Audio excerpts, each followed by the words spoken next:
And just one game into the second round of the NBA playoffs for the San Antonio Spurs, and they're already facing some early adversity with the Spurs losing home court advantage on Monday evening in San Antonio as the Minnesota Timberwolves pulled off an upset where the Wolves, who were 10.5 point underdogs, defeated the Spurs in crunch time by 2 points, 104-102, a defensive nail biter where the Spurs did have a chance to come up with the victory, but a missed Julian Champagnie shot did not go in. So let's go ahead and look back at this game initially. Then we'll kind of break down both areas, offense and defense, where the Spurs had some difficulties, especially on the offensive end. So before we begin with the breakdown, let's talk about who was in and out for each team on this game. So no, the Spurs did not have Carter Bryant. He came in questionable with a right foot sprain, and then the team listed him as out before tip-off. The Wolves were without Ayo Dosunmu, who is day-to-day with his injury. And then, of course, Dante DiVincenzo is out for the remainder of the year, so Dante won't be around for the entire series. And then Anthony Edwards was made available to play. However, he was on a minutes restriction. He only played 25 minutes in the game. And we learned right before tip-off that he would be coming off the bench, so he wasn't in his normal role. Like I said, this is just a defensive battle between two excellent top 10 defensive teams this season. That's what we saw for most of the 48 minutes. It was close all night. No one could really get separation. Nobody ever built a double-digit lead in this game. The largest lead for the Spurs, which was very early, was 7 points. And then the largest lead for the Wolves in this game was 9 points late in the fourth quarter. So let's actually go to that point. So it's the fourth quarter, 4:42 left. Mike Conley gets an open corner three, and the Wolves lead by 9 points, their largest lead of the game. From that point on, the Spurs actually outscored the Wolves 16-9 to get within 2 points. Late in the game, Julius Randle misses a 17-foot jumper. Dylan Harper gets the rebound. Harper takes the ball down court. Now, here's an interesting part. The Spurs did have a choice. They could have called timeout. They had 2 timeouts on the board, or they could just run early offense and try to just get a shot here with the time winning. And so they did not call timeout. They elected to just try to get a shot early, there in the with time winding down. And and you can kind of see both ways. Maybe yes, you call a timeout, but then the Wolves have a chance to set up their defense. But then also, you kind of know what you're getting, what you're trying to get coming out of a timeout. So anyway, they don't call timeout. Harper pushes the ball down court, gets the ball to Julian Champagnie on the wing. He ends up pump faking and then getting to a step back three. He ends up missing that shot. It ends up being a good look though, because he uses that pump fake to lose his defender, but the shot does not go in. It's short, and so the Spurs do lose by 2 points, 104-102. After the game, Harper said that, that was the right call. He says, 10 times out of 10, he would always be willing to give it to Champagnie. He called Champagnie the team's best outside shooter. And so, yeah, I mean, again, if Julian makes that shot, we're talking about a Spurs come from behind win in the last 4 minutes of the game to come back from a 9-point deficit. But the way the playoffs work, you don't make the shot, well, then now you're in a hole here. You just lost home court advantage, which is what the Spurs just did, with the Wolves now leading 1-0. Again, just something the Spurs work for 62 wins this season. All of a sudden, boom, and the playoffs get here and it disappears in one night. So they can still reclaim it, of course, the Spurs, but they would have to win game 2 and then go out and win one of their 2 games in Minnesota this coming weekend on Friday or Sunday in games 3 or 4. So yeah, again, it's just an early start. The Wolves pull off the upset here. So now let's really break down this game, what happened. And normally, if you've heard my pods, especially against all the games against the Portland Trailblazers, I always led with defense. And I will say, yes, the Spurs had some issues on defense, but defense was their strength. And same thing for the Wolves. And so that's why we're going to begin with the offense, because that is where the Spurs did struggle in this game. Let's first talk about some of the strengths for the Spurs, or some of the positives for them on offense. Dylan Harper, his rookie in his first Western Conference Semifinals game, comes off the bench with a very strong game. 18 points off the bench, leading scorer for the Spurs, 7-13 shooting. He did go 1 of 4 on threes. And again, the Wolves are going to leave him open. This is going to be the test for him is in the playoffs. However, he was just really getting downhill off live rebounds and really, not letting the Wolves set up their base defense and really attacking with 12 points from dunk layup range against 6 buckets there right at the rim. So that was a good night where Harper would come in right away and bring in some points for the Spurs. And we saw him playing in crunch time with Stephon Castle fouling out, as I'll talk about here a little bit later. Again, we're still focused on the offensive end. Castle himself had a decent night on offense, 17 points on 4 of 8 shooting. Again, very limited shots. but did get himself to the free throw line. Very aggressive on his drives. Made 6 of 8 free throws. Again, the Wolves were willing to back off of him. They had Julius Randle guarding him for most of the game. Then at times there was Anthony Edwards, and then Jaden McDaniels was pressuring him high when he was bringing the ball up court. So he ends up shooting 3 of 5 from 3. And like I said, he and Harper, they're going to be tested in these playoffs. The Wolves are going to leave them open from 3, and so they got to be able to make him. And luckily, Castle in this night in Game 1, he did shoot well from 3, going 3 of 5 from outside. Julian Champagnie, again, even though he didn't make the game winner, he still had a good night on offense. 17 points on 7 of 12 shooting, goes 3 of 7 from 3. A lot of times when the guards would dribble inside and get penetration, they'd kick out to Julian and the ball would find him there, and he was ready to make those shots. He also helped out the Spurs in crunch time, where he was going after offensive boards and then getting putback layups. So Julian had 8 paint points, which is a lot for him. Normally he's more of an outside shooter. And then Devin Vassell had an okay night, 14 points on 5 of 11 shooting, made the open threes when they were there, 3 of 6 from 3. He also had 3 offensive boards attacking the glass. And then same thing for Keldon Johnson. 11 points off the bench, better than what he was doing against the Portland Trailblazers on 5 of 10 shooting. Again, when the Wolves are in that half-court defense, Keldon still kind of tries to force him, his way inside the paint and get his shots there, and they contested him pretty well. But he was very good about getting off, running off live rebounds and early offense and really attacking Minnesota at the rim, and that's where he was more impactful. So that'll be something to watch for Keldon, but just a better opening game for him compared to how he was playing against the Blazers in the previous series. The Spurs still got into the paint, and that was something I mentioned in my preview, that I thought they could still do that, even though Rudy and Gobert, Naz Reid, Julius Randle, they're going to make things tough. They actually got 58 paint points to Spurs, and they finished with 63 paint accuracy, which is a pretty high number. They got out on the break when 27 fast break points, a lot of those off live rebounds. 44% of their transition plays came off live rebounds, according to Cleaning the Glass, 93rd percentile. And again, a lot of that had to do with the Wolves struggling themselves on the offensive end because of the Spurs defense. But now let's go to where the Spurs are going to need to make some adjustments and just get better play out of some of their key players. Their 2 all-stars, Victor Wembanyama and De'Aaron Fox, really struggled on this night. Again, we're talking about the offense here because Wemby had a spectacular night on the defensive end. So Fox ends up with 10 points on 5 of 14 shooting, really struggling inside with Jaden McDaniels guarding him most of the game. Then he saw some Anthony Edwards on him. 0 of 4 from 3, did not get his 3-ball to go in. 6 turnovers, which is a lot for him. And then, looking at his game score, it's one of the metrics that pivotfade.com has. He had a game score of 1.1, which is very, very low. It's actually his worst game of the season. When we look at both the playoffs and the regular season, that would have been his worst game of the year statistically. And again, McDaniels was a problem for him. We saw what McDaniels did to Jamal Murray. Well, he did that again here against Fox, and just Fox had a tough time getting going in this game. He got some points, yes, in the fourth quarter when the Spurs were starting to make that run. But again, overall, they just need a better performance from Fox.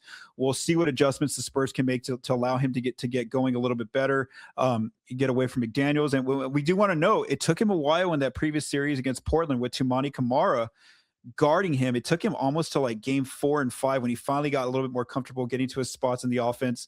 And so again, it may take some time, and we'll see. I mean, this is again, the problem here is that, Portland, the Spurs can make those big comebacks here. The Wolves have already taken home court from you if you're the Spurs. Wemby, again, a rough night on offense. Again, we're focusing right now on offense.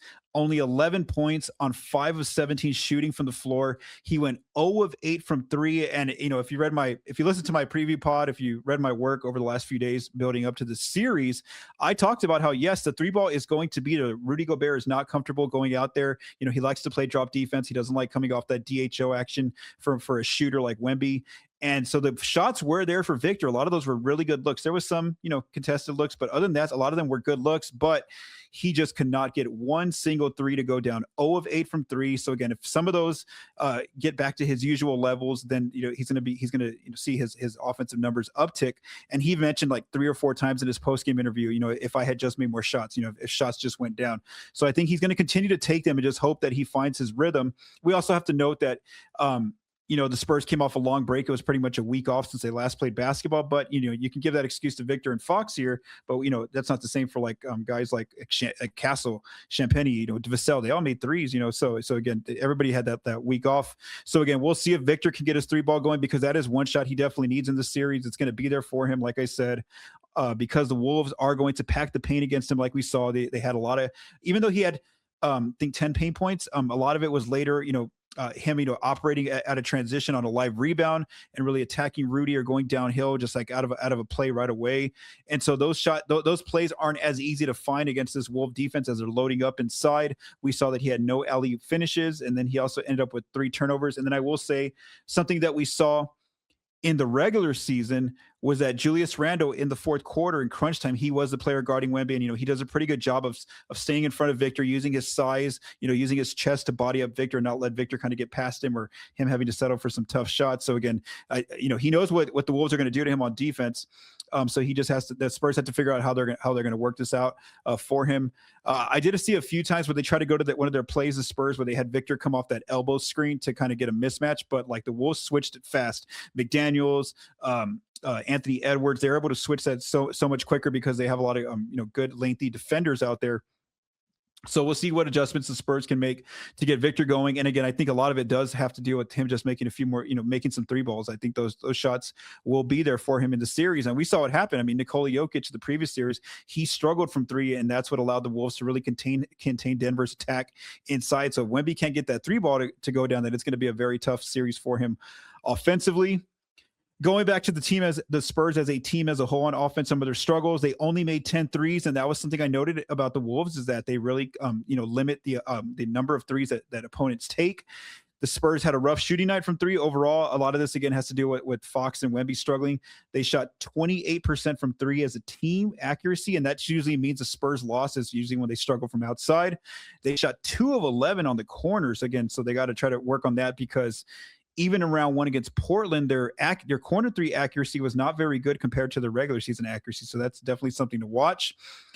They only made 14 made free throws, so the Wolves did a better job there of not putting them on the free throw line as much as I thought they would, because the Wolves had a pretty bad defense in terms of letting opponents get to the free throw line.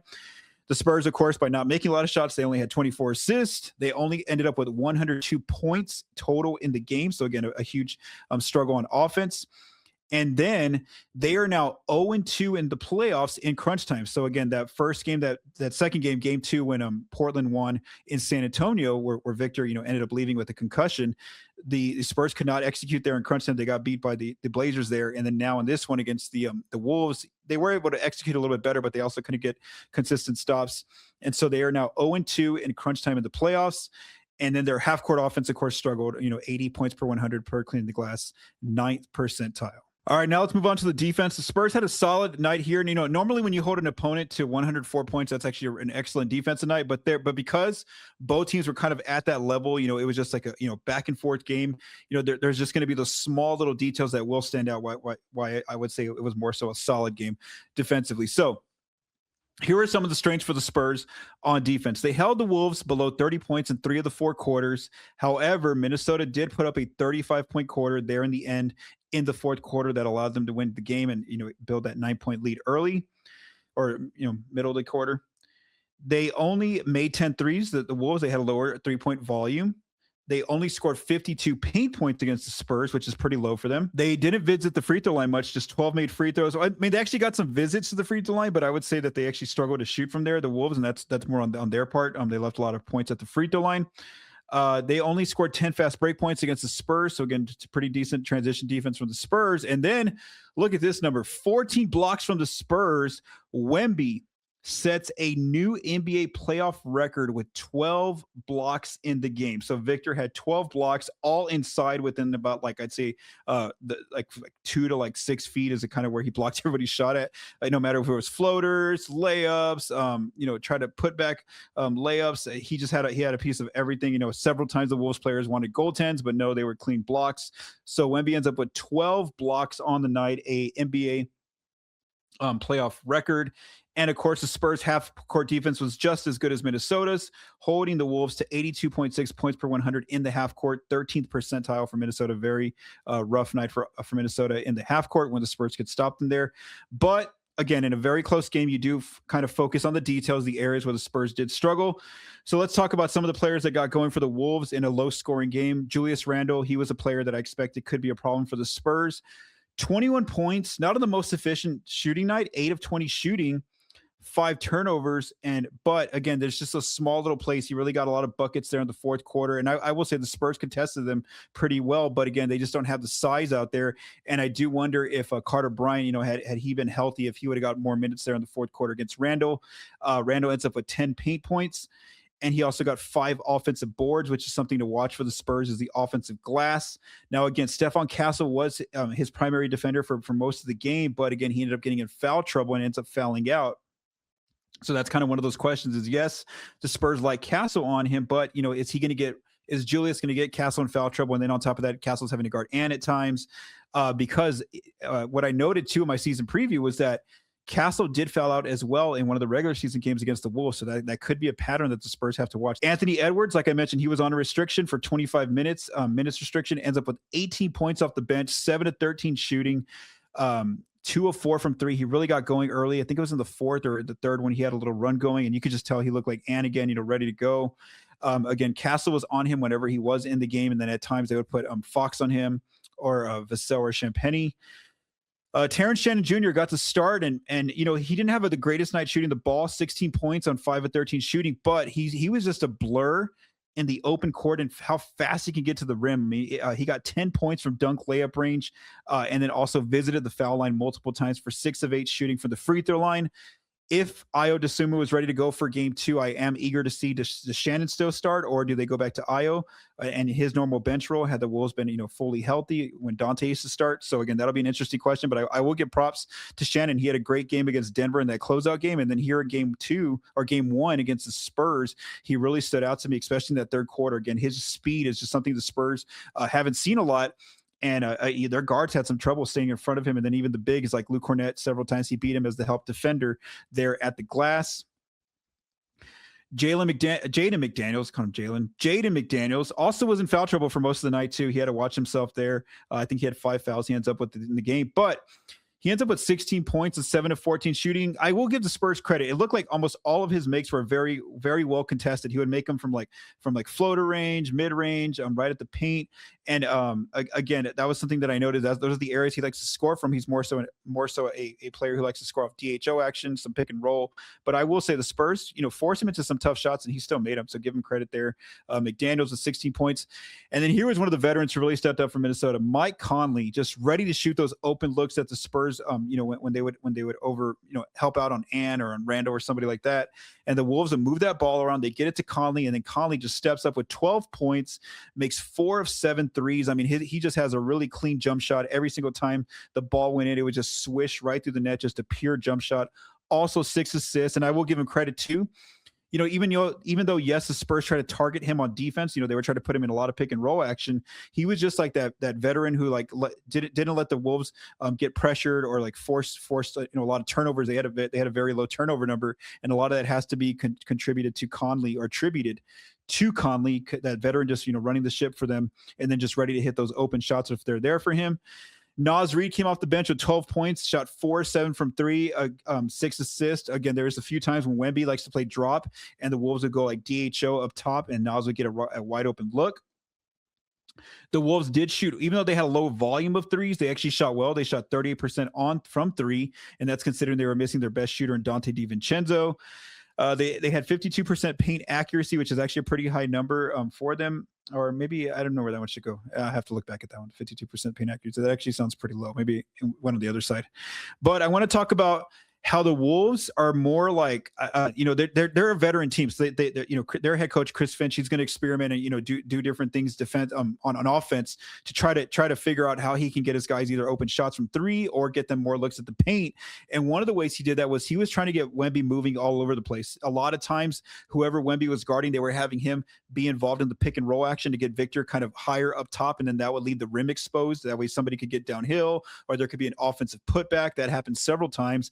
Whenever the Spurs try to go to one of their sets where they have Wemby guard whoever's in the corner, like Jaden McDaniels, Mike Conley, just whoever was in the corner, Shannon Jr., they would actually have that player run some different actions to try to move around a little bit more to kind of, again, get Victor moving around. The Spurs went to some zone looks, so that way they couldn't do that to him to get him involved in pick and roll action. But there was some plays where Victor got caught guarding inside the paint, and then they'd find that open shooter there in the corner.